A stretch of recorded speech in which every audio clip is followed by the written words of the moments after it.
আমার নবীর শানে এই বাংলাতেও একজন চরিত্রহীন মেয়ে কথা বলে আজও ঘুরে বেড়ায়। কি করে ঘুরে বেড়াতে পারে? এই বাংলা 3.5 কোটি মুসলমানের জবাব দেওয়া দরকার আছে না? আমার বাংলাতে কোন সরকারি পদের লোক আমার রাসূলুল্লাহর পরিবারের উপর আঘাত দিয়েছে, এই জানোয়ারগুলোকে মারবে কে? এদের বিচার করবে কে? এদের বিরুদ্ধে কেস করার দরকার আছে না নাই? এদের বিরুদ্ধে লড়াই করার দরকার আছে না নাই? ওই হারামজাদি, ওই চরিত্রহীন কোরআন যাকে বলেছে যার সন্তান, ওই মহিলাটা এখনো জেলের মধ্যে কেন নয়? আমার বাংলাতেও বলেছে একদল দাঁড়িওয়ালা টুপিওয়ালা রয়েছে আমার রাসূলুল্লাহর বিরুদ্ধে। এ আছে না নাই? যখন অন্য কোন ধর্মের সেজে আমার নবীর বিরুদ্ধে বলে তখন আন্দোলন হয়, আর আমার মুসলিম সেজে যখন রাসূলুল্লাহকে মরা বলে, আমাদের মতো মানুষ বলে, নবী মাটির তৈরি বলে, নবী ভুলে যাই বলে, নবী নিরক্ষর, নবী লেখাপড়া জানে না, এই জানোয়ারগুলোকে মারবে কে? এদের বিচার করবে কে? এদের বিরুদ্ধে কেস করার দরকার আছে না নাই? এদের বিরুদ্ধে লড়াই করার দরকার আছে না নাই? এই বাংলার মুফতি, এই বাংলার মাওলানা, এই বাংলার হযরত, এই বাংলার ইমামদের জবাবের দরকার। কেন তোমরাই তো দালালি করে গভর্নমেন্ট তৈরি করো? আমার নবীর শানে এই বাংলাতেও একজন চরিত্রহীন মেয়ে কথা বলে আজও ঘুরে বেড়ায়। কি করে ঘুরে বেড়াতে পারে? এই বাংলা 3.5 কোটি মুসলমানের জবাব দেওয়া দরকার আছে না? এই বাংলার পীর সাহেব, এই বাংলার পীরজাদা, এই বাংলার মুফতি, এই বাংলার মাওলানা, এই বাংলার হযরত, এই বাংলার ইমামদের জবাবের দরকার। কেন তোমরাই তো দালালি করে গভর্নমেন্ট তৈরি করো? তাহলে আজকে তোমার গভর্নমেন্ট কেন ওই হারামজাদি, ওই চরিত্রহীন কোরআন যাকে বলেছে যার সন্তান, ওই মহিলাটা এখনো জেলের মধ্যে কেন নয়? আমার বাংলাতেও বলেছে। এরকম খবর আপনাদের কাছে আছে না নাই? যারা বলেন আছে না নাই? তোমরা মুসলমান দাবি করি, আমরা নবীর উম্মত দাবি করি। যে নবী না হলে মায়ের সম্মান বুঝতাম না, বাপের সম্মান বুঝতাম না, যে নবী না হলে দাদা হুজুরকেও পেতাম না, যে নবী না হলে কোনো কিছুই পেতাম না, আজকে সেই নবীর শানে গুস্তাখি হচ্ছে আমার বাংলাতেও। আমার বাংলাতে কোরআনকে অপমান করা হয়েছে।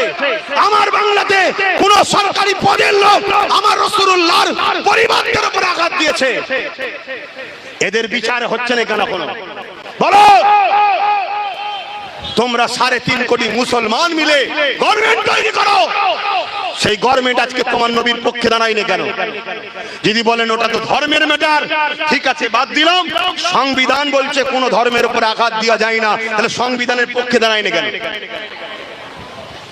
আল্লাহর গজব আসার আগে পরিবর্তন হও, শুধরে যাও, শুধরে যাও। সারা জীবন যে রাসূল আমাদের জন্য কেঁদেছে, আজও কাঁদছে, রওজায় কাঁদছে, কাল কিয়ামতের দিনে কাঁদবে। আর এখানে আরেকটা কথা বলে যায়, একদল দাঁড়িওয়ালা টুপিওয়ালা রয়েছে আমার রাসূলুল্লাহর বিরুদ্ধে। এ আছে না নাই?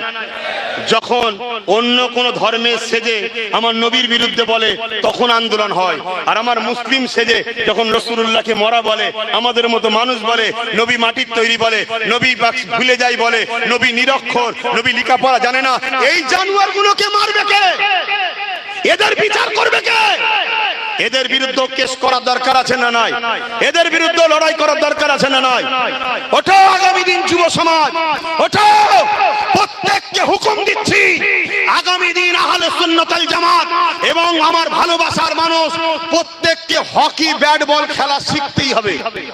হকি ব্যাট বল খেলা শিখতেই হবে। কারো ঘরে যদি হকি ব্যাট বল না থাকে, যদি জানতে পারি, তাকে সংগঠন থেকে বাদ দেবো।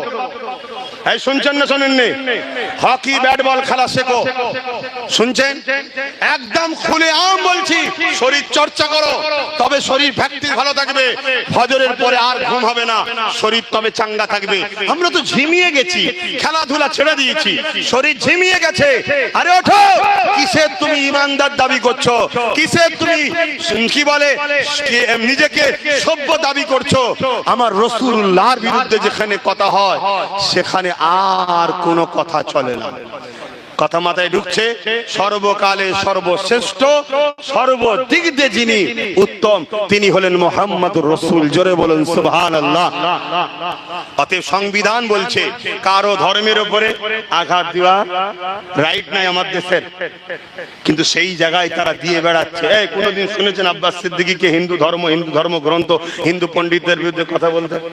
এই আদিবাসী ধর্ম গ্রন্থ বা তাদের পণ্ডিতদের বিরুদ্ধে কথা বলতে? শিখ পাঞ্জাবি কোন ধর্মের ধর্মগুরুদের বিরুদ্ধে কথা বলতে? কি বলে খ্রিস্টান, এদের ধর্মগ্রন্থ ধর্মগুরুদের বিরুদ্ধে কোনো কথা বলতে দেখেছে? কেন? ইসলাম আমায় শিখায়নি।